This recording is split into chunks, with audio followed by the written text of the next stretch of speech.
দলে কার্যত কোণঠাসা আরাবুল। তৃণমূলের বিধায়ক শওকত মোল্লা, তার সঙ্গে একাধিকবার বাগবিদণ্ডায় জড়ান তিনি।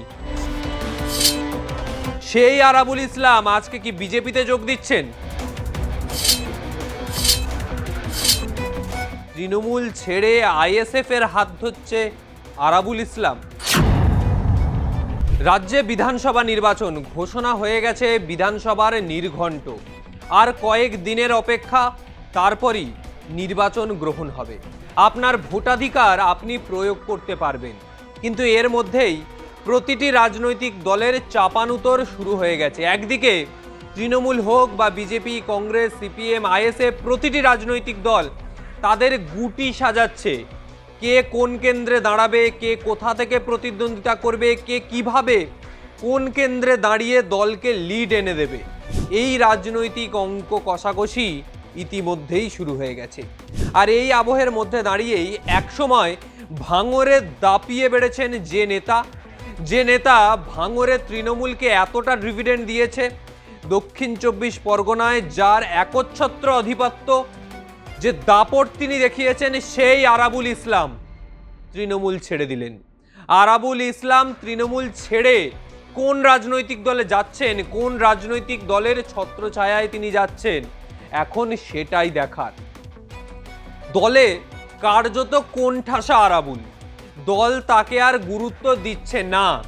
একসময় শিক্ষিকাকে জলের জগ ছুঁড়ে মারার জন্য সাসপেন্ড হতে হয়েছিল এই তৃণমূল নেতাকে, তারপর তৃণমূলের তরফে সাসপেনশন তুলে নেওয়া হয়, আবার দাপট দেখানো শুরু হয় ভাঙরের মাটিতে। একাধিক সময় ক্যানিং পূর্বের বিধায়ক, তৃণমূলের বিধায়ক শওকত মোল্লা, তার সঙ্গে একাধিকবার বাগবিদণ্ডায় জড়ান তিনি। একাধিকবার বিভিন্ন বিষয় নিয়ে তাদের মধ্যে গোষ্ঠীদ্বন্দ্ব, তৃণমূলের অন্তরের গোষ্ঠীদ্বন্দ্ব বারংবার প্রকাশ্যে এসছে। কিন্তু অন্য কোনো জেলা নয়, এটা দক্ষিণ 24 পরগনা। দক্ষিণ 24 পরগনার ভাঙর, যে জায়গায় আমরা দেখেছি লোকসভা হোক বা বিধানসভা বা অন্য কোনো নির্বাচন, কথায় কথায় উত্তপ্ত হয় এই ভাঙর। প্রতিটি কথায়, প্রতিটি নির্বাচনের আগে হোক বা পরে হোক, প্রতি মুহূর্তে রণক্ষেত্রে পরিণত হয় এই ভাঙর। আর এই পরিস্থিতির মধ্যেই দলকে যে নেতা টেনে নিয়ে যাচ্ছিলেন এই ভাঙরে, যেখানে আইএসএফ একটা মাত্র বিধায়ক নওশাদ সিদ্দিকী, ইন্ডিয়ান সেকুলার ফ্রন্টের বিধায়ক, তিনি এই ভাঙর থেকেই জিতে বিধায়ক হয়েছিলেন। আর এই ভাঙরে আজ কোণঠাসা আরাবুল ইসলাম। কেন, কিসের জন্য আজ ভাঙরে কোণঠাসা হতে হলো আরাবুলকে? কেন নিজের দলের লোক, যাদের জন্য তিনি এত বছর ধরে, এত বছরের পর বছর দলের হয়ে কাজ করেছেন, ভোট করেছেন, বারবার বলছি, ভোট করিয়েছেন এবং ভোট করেছেন, সেই নেতাকে আজকে কোণঠাসা হতে হচ্ছে কেন? কারণ কি শওকত মোল্লা? কারণ যেদিন থেকে শওকত মোল্লার তৃণমূলে উত্থান শুরু, সেদিন থেকেই আরাবুল ইসলাম দেখছেন যে তিনি আস্তে আস্তে ব্যাকফুটে চলে আসছেন। কারণ তিনি যে সম্প্রদায়ের প্রতিনিধিত্ব করছেন, সেই সম্প্রদায়ের কাছে তার থেকে হয়তো শওকত মোল্লার গ্রহণযোগ্যতা বেশি হচ্ছে। সেই কারণেই তিনি আস্তে আস্তে ব্যাকফুটে আসছেন। আর এই বিষয়টা লক্ষ্য করেছে তৃণমূল কংগ্রেসের নেতৃত্বরা, আর সেই কারণেই আস্তে আস্তে কোণঠাসা করে দেওয়া হচ্ছিল আরাবুল ইসলামকে। তাকে বিভিন্ন অভিযোগে গ্রেপ্তার করা হয়েছে। ভোটের পরবর্তী সময় হিংসার ঘটনা, তার জন্য তাকে রাজ্য পুলিশ গ্রেপ্তার করেছিল। তারপর তিনি আবার যখন ভাঙরের মাটিতে পা রাখেন, তার সমর্থকরা গলায় মালা দিয়ে তাকে ভাঙরে সংবর্ধনার সাথে নিয়ে এসেছিল। এই হলো আরাবুল ইসলাম।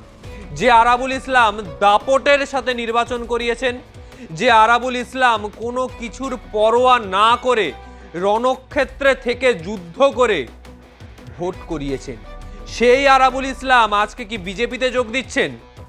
বিজেপির হাত ধরছে আরাবুল ইসলাম, এই কথা কি বলা যায়? আর সেই নিয়েই ইতিমধ্যেই রাজনৈতিক চাপানুতো শুরু। কারণ একদিকে নির্বাচন দোরগোড়ায়, সেই জায়গায় দাঁড়িয়ে কোনো নেতৃত্ব যদি দল ছেড়ে অন্য দলে যায় তাহলে সংগঠনের দিকে একটা ব্যাপক রদবদল দেখতে পাওয়া যায়, ব্যাপক পরিবর্তন। যে জায়গার তিনি নেতৃত্ব সেই জায়গায় তার যারা সহকর্মীরা রয়েছে, তার যারা অনুগামীরা রয়েছে, তারাও সেই নেতার হাত ধরে এক দল থেকে অন্য দলে চলে যাবে। শওকত মোল্লা ইতিমধ্যেই ফুরফুরা শরীফ গিয়েছেন, কথা বলেছেন নওশাদ সিদ্দিকীর সঙ্গে। তাহলে কি জল্পনা একেবারে কি স্পষ্ট যে তৃণমূল ছেড়ে আইএসএফ এর হাত ধরছে আরাবুল ইসলাম, নাকি তৃণমূল ছেড়ে বিজেপির হাত ধরছে আরাবুল ইসলাম? বিজেপির টিকিটে ভাঙরের মাটিতেই দাঁড়াবে আরাবুল ইসলাম।